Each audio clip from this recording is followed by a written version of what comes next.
30/1, 14.56 Sundari. Sebenarnya nama aslinya itu bukan Sundari tapi Srindari, tapi warga setempat lebih sering menyebutnya Sundari mungkin agar mudah diucapkan. Menurut cerita rakyat setempat, Srindari ini dulunya adalah putri dari salah satu bangsawan Majapahit yang diasingkan karena kecantikannya melebihi permaisuri kerajaan. Alasan Srindari diasingkan agar sang prabu kerajaan tidak menjadikannya sebagai selir kerajaan. Srindari diasingkan ke sebuah hutan yang berada di salah satu desa di Kabupaten Lamongan, Jawa Timur, yaitu Desa Garung, hingga akhirnya dia meninggal di hutan tersebut saat usianya masih terbilang muda. Pernah ada kisah nyata yang dialami oleh seseorang, sebut saja dia Pak Ali. Dia berasal dari luar daerah yaitu Bojonegoro. Ketika dia sedang menempuh perjalanan dari Gresik menuju ke Bojonegoro, dia melewati hutan tersebut dan sempat mampir di sebuah kampung gaib tempat Srindari tinggal. Ali adalah seorang buruh pabrik di kota Gresik, di sana dia tinggal di sebuah kos. Sore itu Ali sedang sibuk mencatat keluar masuknya barang ke pabrik, lalu tiba-tiba dia mendapat kabar dari rumah kalau istrinya sedang melahirkan, otomatis dia harus pulang dong. Karena jarak dari Gresik ke Bojonegoro ini tidak dekat, dia bertanya jalan pada salah satu teman kerjanya yang kebetulan teman kerjanya itu adalah orang Lamongan. Temannya itu menyarankan Ali agar lewat jalan yang dimaksudnya, karena kalau lewat situ bisa lebih cepat tapi jalannya sedikit gelap dan melewati hutan. Karena memang keadaan sudah mendesak, dia memilih untuk pulang melewati jalan yang dimaksud temannya itu. Jadi jalannya itu melewati sebuah hutan yang merupakan perbatasan antara Kap Jombang dan Kap Lamongan, Jawa Timur. Malam itu pukul 11 malam, setelah selesai kerja dia izin cuti pada atasannya untuk beberapa hari. Sepulang dari kerja dia bergegas mengendarai motornya untuk pulang ke Kedungadem, Bojonegoro yang merupakan tempat tinggalnya. Dia berkendara sesuai arahan dari temannya tadi dan sesampainya di daerah Lamongan tepat pukul 12 malam. Nah, di sini dia bingung dengan arah jalan yang dilewati. Dia bertanya pada pedagang kaki lima yang malam itu masih berdagang. "Maaf Pak, saya mau tanya, arah ke Kedungadem Bojonegoro itu kemana ya?" Pedagang itu memberitahukan dua jalan, kalau ke arah selatan itu lebih dekat tapi jalannya gelap dan melewati hutan, tapi kalau ke arah utara jalannya bisa ramal tapi jauh. Mengingat saran dari temannya tadi, jadi dia memilih arah selatan. Pedagang itu juga menyarankan untuk hati-hati karena jalannya gelap dan melewati hutan. Ali berterima kasih pada pedagang kaki lima itu, kemudian dia lanjut berkendara ke arah selatan. Setelah melewati dua jembatan kecil dia sampai di sebuah kampung yang cukup ramai. Melihat kampung ini Ali merasa sangat lega karena mungkin jalannya tidak segelap yang dia bayangkan. 30/1, 14.57 Setelah berjalan melewati kampung tersebut dia melewati satu jembatan lagi dan kali ini jembatannya cukup panjang dan bangunannya terlihat kuno, seperti peninggalan Belanda. Sekitar 1 kilometer melewati jembatan tersebut dia menjumpai sebuah gapura yang menunjukkan kalau dia akan masuk ke Desa Garung. Ketika berkendara melewati desa tersebut belum ada yang aneh, desanya masih terlihat ramai pemuda yang nongkrong di pertigaan desa dan masih banyak lampu dari rumah warga, sama seperti desa sebelumnya. Setelah melewati desa tersebut dia mulai masuk ke dalam hutan yang sangat gelap dan jalannya ini bergelombang, alias sudah rusak. Dia terus berkendara menyusuri hutan tersebut tapi, sudah sangat lama berkendara dia tidak juga keluar dari hutan yang gelap ini. Sampai di sini dia merasa ada yang janggal karena menurut temannya tadi tidak jauh tapi ini kok terasa lama banget. Dia mulai khawatir dan muncul perasaan takut, takut dibegal, takut kesasar dan segala macam. Di sisi lain kondisi bensin motornya sudah mulai menipis. Setelah cukup jauh berkendara di depan terlihat ada sebuah gapura dan beberapa bangunan rumah warga yang sepertinya itu adalah sebuah kampung. Dia menuju ke kampung tersebut, sesampainya di situ ternyata benar ini adalah sebuah kampung tapi kampungnya ini terlihat cukup aneh. Seperti kampung yang sangat tertinggal. Jadi kampungnya ini beda banget sama beberapa kampung yang sebelumnya dia lewati. Dia terus berkendara melewati kampung tersebut sambil mengamati keadaan sekitar. Terlihat bangunan rumah warga di sini masih terbuat dari bambu dan kayu. Penerangan pun masih memakai api obor. Di tengah-tengah kampung tersebut dia menjumpai sebuah warung di pinggir jalan yang masih buka. Karena waktu itu Ol ini cukup lelah dan ngantuk, dia berinisiatif untuk mampir di warung tersebut sekalian ngopi sambil tanya jalan. Motor diarahkan menuju ke sana dan berhenti di depan warung tersebut. Terlihat warungnya ini sangat sepi, tidak ada pembeli satupun. Ali memarkirkan motornya di depan warung dan masuk ke dalam. Suasana warungnya itu sangat kuno, penerangan juga masih menggunakan lentera api jadul, persis dengan keadaan di kampung ini. Sesampainya di dalam warung hanya terlihat penjualnya, dia wanita, mengenakan kemben, berbaju kuning adat Jawa dan sedang duduk di kursi kayu kecil. "Permisi Mbak, ada kopi," ucap Ali kepada penjualnya. "Ada Pak, silahkan duduk dulu," jawab penjualnya. Penjual kopi itu lekas berdiri dari kursi kayu kecilnya dan masuk ke dapur, kemudian Ali meletakkan tas kecilnya di atas meja dan duduk di kursi dalam warung. Sambil duduk dia berpikir, kok berani wanita ini berjualan sampai larut malam. Sendiri pula, tidak lama kemudian wanita itu datang dengan membawa segelas kopi yang dipesan, kemudian dia kembali ke tempat tadi dia duduk. Sambil menikmati hangatnya kopi, dia memperhatikan keadaan sekitar warung yang tampak sangat sepi seperti tak berpenghuni. 30/1, 14.57, sebungkus rokok dia keluarkan dari saku sambil bertanya pada si penjual. "Mbak, ini desa apa ya namanya?" "Desa Janggan Pak," jawabnya. "Kok sepi banget ya Mbak, dari tadi saya gak lihat ada motor yang lewat," tanya Ali sambil menyalakan sebatang rokok. "Iya Pak, kalau jam segini udah pada tidur," jawabnya. Ali mengeluarkan HP yang ada di dalam tasnya untuk melihat jam sekalian ingin menghubungi keluarganya. Tapi waktu itu HP-nya mati soalnya tadi belum sempat ngecas karena buru-buru. "Mbak, ada stop kontak nggak buat cas HP?" tanya Ali.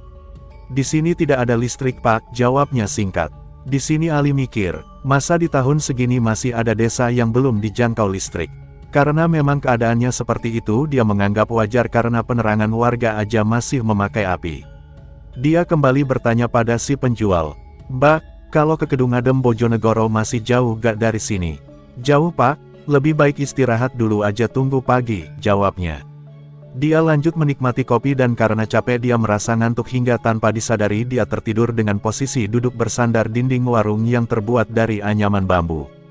Tidak lama tidur tiba-tiba terasa ada yang membangunkan dan ternyata yang membangunkan itu adalah si pemilik warung. "Pak, kalau mau istirahat lebih baik di rumah aja soalnya warungnya mau tutup." Mendengar itu Ali menolak karena sungkan, di sisi lain gak pantas juga kalau harus istirahat di rumah wanita, apalagi malam-malam gini. Dia bilang pada wanita itu kalau dia mau melanjutkan perjalanan tapi wanita itu memaksa Ali untuk ikut istirahat di rumahnya karena menurutnya kalau lanjut jalan sekarang bahaya, selain sudah larut malam hutannya juga gelap. Karena merasa capek dan ngantuk Ali mempertimbangkan tawaran wanita itu. Di sisi lain kondisi bensin motornya juga sudah menipis, takutnya kehabisan di tengah hutan.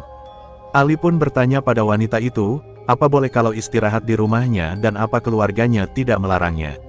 Wanita itu bilang tidak apa-apa, lebih baik menginap daripada terjadi apa-apa di jalan. Karena sebenarnya Ali juga merasa ragu kalau harus lanjut jalan sekarang, akhirnya dia mau menerima tawaran dari wanita itu dan berniat lanjut jalan nanti menjelang pagi. Berhubung wanita itu tidak membawa kendaraan, Ali memboncengnya menuju ke rumah wanita itu. Di perjalanan Ali bertanya nama wanita itu, dia bilang namanya adalah Srindari. Tidak lama berkendara sampailah mereka di rumah Srindari, rumahnya terlihat sama seperti rumah warga lainnya. Kemudian Srindari mempersilahkan Ali untuk masuk ke dalam. Sesampai di dalam rumah terlihat sangat sepi, mungkin orang tua Srindari sudah pada tidur. Srindari mempersilahkan Ali untuk duduk di ruang tamu dan dia masuk ke dalam untuk menaruh barang-barangnya yang dia bawa dari warung tadi. Sambil duduk di kursi yang terbuat dari anyaman bambu, dia memperhatikan keadaan rumah Srindari yang benar-benar kuno, hanya terdapat satu penerangan dari lentera api jadul.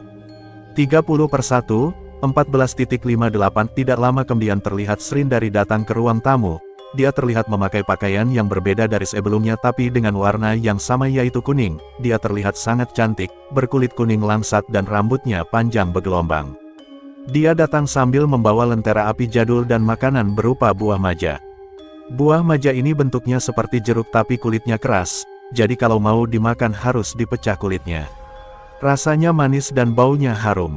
Srindari meletakkan api dan buah itu di atas meja kemudian dia duduk di kursi sebelah Ali. "Kok sepi banget Mbak, orang rumah pada tidur ya?" tanya Ali. "Enggak Pak, saya memang tinggal sendiri," jawab Srindari. Mendengar itu Ali sempat tidak percaya kalau Srindari tinggal seorang din. Sambil makan buah maja Ali bertanya banyak tentang kehidupannya Srindari hingga akhirnya mereka terlibat obrolan yang cukup seru.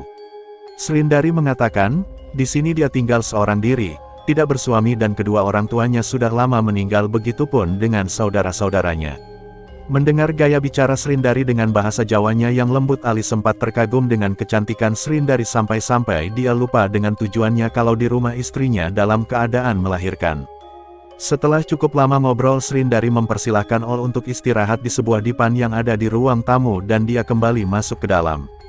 Ali pun segera merebahkan badannya di atas dipan tersebut dan berpikir, kok bisa ya wanita secantik ini diasingkan dan tinggal di desa yang sangat tertinggal. Remang-remang cahaya dari lentera api yang menempel di dinding membuat Ali terlelap tidur.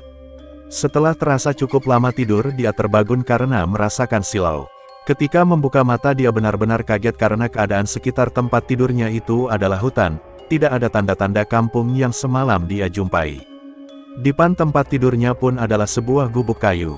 Sempat dia mengira kalau semalam yang dilihatnya itu adalah mimpi. Di sini dia benar-benar bingung di mana dia berada sekarang. Dia lekas turun dari gubuk untuk melihat keadaan sekitar, yang terlihat hanyalah hutan jati yang cukup lebat dan motornya yang terparkir di depan gubuk. Dalam kebingungannya itu, dari kejauhan terlihat ada laki-laki parubaya yang sedang berjalan sambil membawa karung kosong dan sabit. Sepertinya orang itu hendak berkebun atau mungkin mencari rumput. Laki-laki itu berjalan ke arah Ali yang sedang berdiri. Sesampainya di tempat Ali, dia bertanya, "Maaf Pak, saya mau tanya, ini desa apa ya?" Orang itu memperhatikan Ali dari ujung kaki sampai ujung kepala, kemudian dia menjawab, "Sampeyan ini orang mana?" "Saya dari Bojonegoro Pak," jawab Ali. "Lah kok bisa sampai sini?" tanya orang itu lagi. "Saya mau pulang tapi semalam saya sempat tidur di rumah warga, tapi pas bangun tiba-tiba kampungnya udah gak ada," jawab Ali yang masih bingung. Laki-laki itu terlihat berpikir, lalu dia mengajak Ali untuk duduk di gubuk tempat dia tidur tadi. "Sampeyan ini ngelindur apa gimana? Di sini gak ada desa, adanya di sana dan di sana," ucap laki-laki itu sambil menunjuk kedua arah.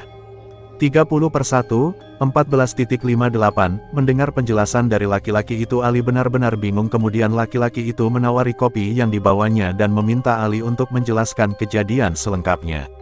Sambil minum kopi dan menghisap sebatang rokok, Ali menceritakan tentang kejadian semalam itu, termasuk desa Janggan dan sosok wanita yang bernama Srindari. Setelah bercerita banyak, laki-laki itu memegang pundaknya Ali sambil berkata, "Oh alah mas, di sini ndak ada yang namanya desa Janggan, adanya desa Garung di sana dan desa Jatipandak di sana." "Masa sih Pak? Tapi semalam Sundari bilang ke saya kalau desanya itu desa Janggan." Laki-laki itu menghisap rokoknya dalam-dalam kemudian memberitahu Ali sesuatu yang membuatnya hampir tidak percaya. Bahwasanya Srindari yang dia temui itu adalah wanita yang sudah meninggal ratusan tahun yang lalu karena diasingkan di hutan ini karena kecantikannya melebihi permaisuri kerajaan Majapahit. Permaisuri yang merasa cemburu dan tidak ingin Srindari nantinya dijadikan selir oleh sang raja mengutus beberapa prajurit untuk mengasingkannya. Nama aslinya adalah Srindari, tapi warga desa Garung lebih biasa menyebutnya Sundari, dan desa Janggan itu adalah desa gaib, alias desa yang dihuni para jin di hutan ini. Mendengar itu Ali berpikir, pantas saja desanya terlihat aneh, seperti desa tertinggal ratusan tahun. Karena masih penasaran dengan sosok Srindari, Ali bertanya pada laki-laki itu, "Maaf Pak, kalau memang Sundari ini sudah meninggal apa boleh saya tahu makamnya?" "Buat apa Mas? Makamnya jauh di sana di dalam hutan," jawab laki-laki itu.